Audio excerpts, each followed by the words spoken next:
In this introductory example to free body diagrams, we're just going to draw what a basic free body diagram looks like without actually adding any values for force, angle, so no numbers, just a simple drawing.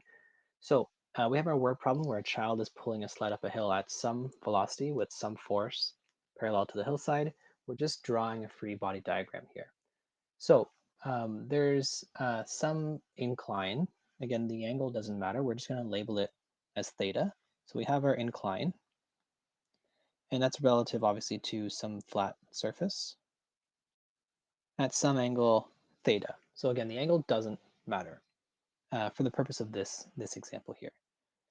Next up is to draw the actual object. So in this case, it's the sled. So to draw the sled, we're just going to draw that as a box that's sitting on our incline. And now we need to label it with the forces that are relevant here. So we have first and foremost the applied force, which is the force being pulling the box up the hill. So that's our applied force, Fa, and that is a vector. We have the force of friction, which is stopping the box from moving up the hill. That's going to be equal and opposite to our applied force, and that's F sub F. We then have the normal force, which is perpendicular to the surface and in the opposite direction of gravity. So we're moving upwards here. So we have our normal force that we denote Fn.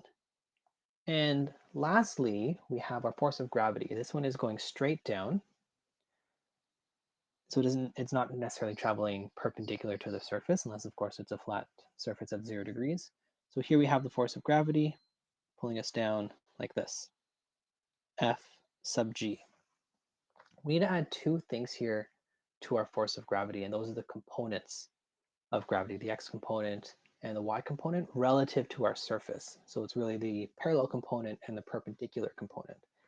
So to do that, we have the perpendicular component. It's going to look something like this. And that's Fg cos theta. And then we have our parallel component, which is going to look something like this. That's Fg sine theta. And in this case, this angle theta that we're talking about, that's the angle right in here, and it's equal to the angle of the incline. So this is your general diagram, general template for a free body diagram.